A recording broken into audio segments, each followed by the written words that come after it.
Hey there everybody, welcome back to my channel. Today we're going to go over the entry-level 5-year-old D3400. It's very similar to the most recent D3500. Honestly, the 3400 has a little bit more features in it than the 3500, so really not worth going to the newer model if you can find this cheaper. You can find it used for about 200 bucks with a lens, and it has a 5 frames per second burst rate, so it gives you about a 2-second buffer. Heavy duty sound to it for the shutter. So this is the burst rate at 5 frames per second till the buffer fills.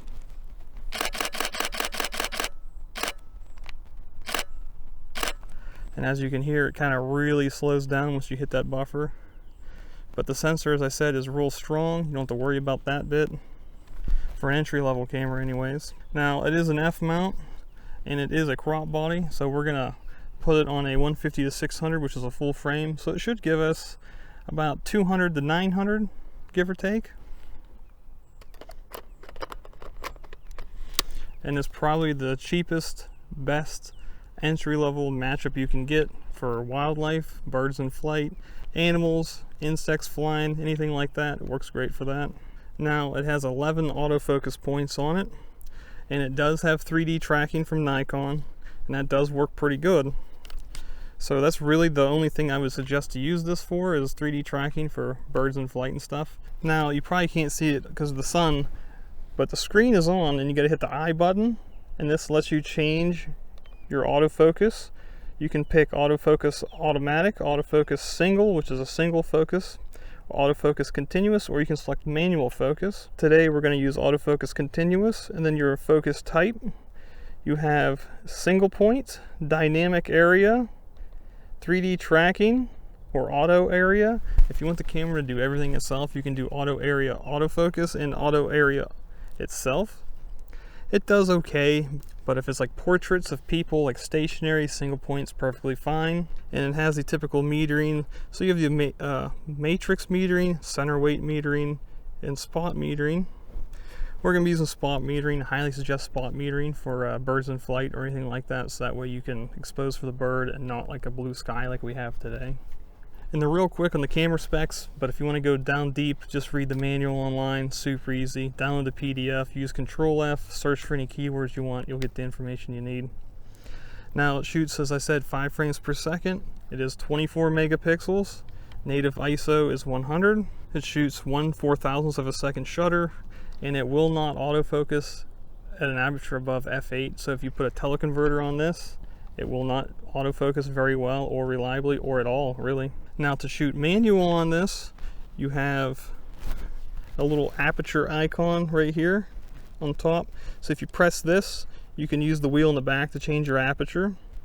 Then if you don't press any buttons and use the wheel, that's your shutter. And to adjust your ISO, you can program this FN button on the side.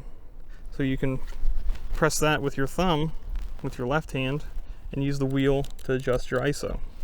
So it's kind of clunky because you don't have a wheel in the front to adjust anything with to match the wheel in the back, and you don't have an ISO button dedicated on top. So it makes manual shooting kind of clunky, but it works good enough.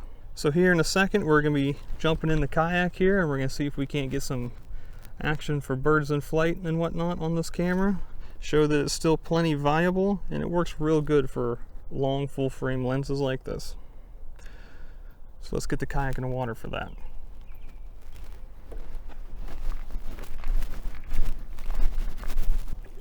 I didn't even see the little green heron, or whatever that is. I don't know what that is. See it? Yeah, it's a green heron.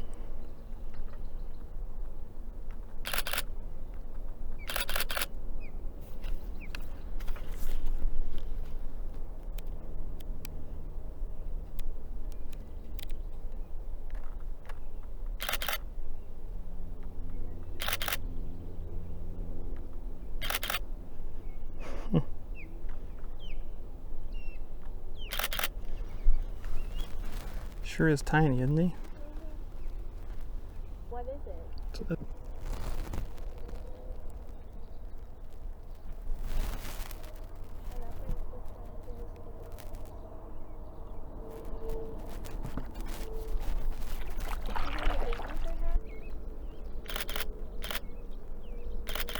there is a swift sitting on that top of that one branch. Yeah, is that what that is? Yeah.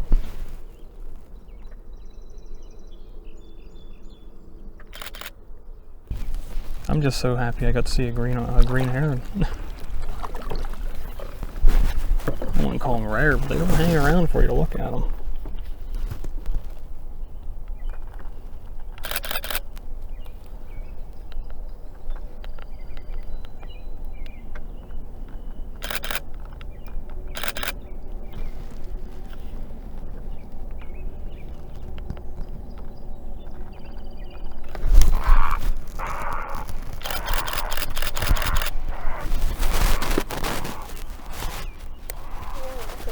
Yeah.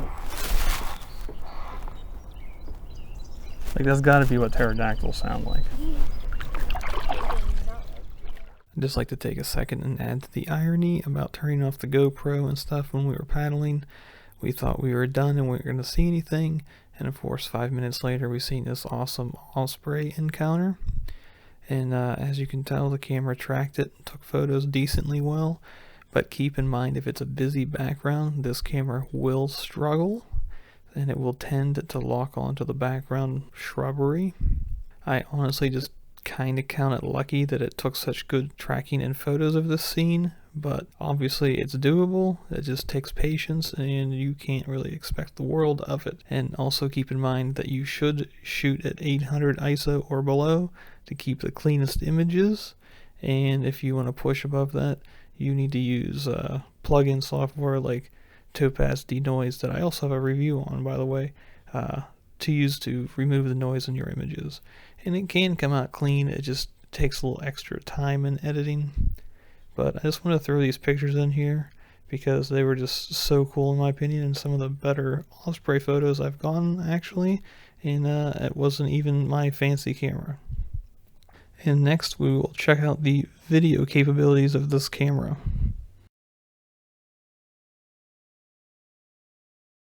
It works best at 1080 30 frames. It can shoot 1080 60 frames, but it doesn't really go any higher. It is kind of soft. It doesn't do well with high noise or ISO. The video focus is useless at best, and you're best off just doing manual focusing. You will most likely not be able to do any tracking of moving objects very well. Another side note of the battery life. On this trip I took about 400 photos and the camera still reads over 80% battery on one charge. So as per usual for a DSLR, it does last quite a while and should last you through all day of shooting for most things.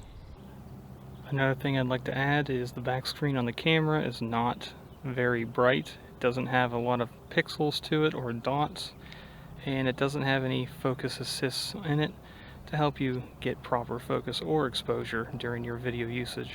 Plus it's a DSLR, so there's no IBIS involved. There is also no microphone input on the camera, and there is no headphone jack. As you can see through the previous parts of the video, this camera is quite capable as long as you understand its uses, the settings, shooting manual, and make the most of it with some higher end glass. And the kit lenses, the 70-300 is kind of just useless, to be quite honest. It's only worth like $50 to $75. 18 to 55 is pretty good. It's great for landscapes. And through the slideshow here at the end, you'll see a couple photos taken on that lens. It worked out pretty good. If this video was helpful to you, please give me a like, subscribe to the channel, comment any thoughts or ideas down below. I'll get back to you. Happy shooting.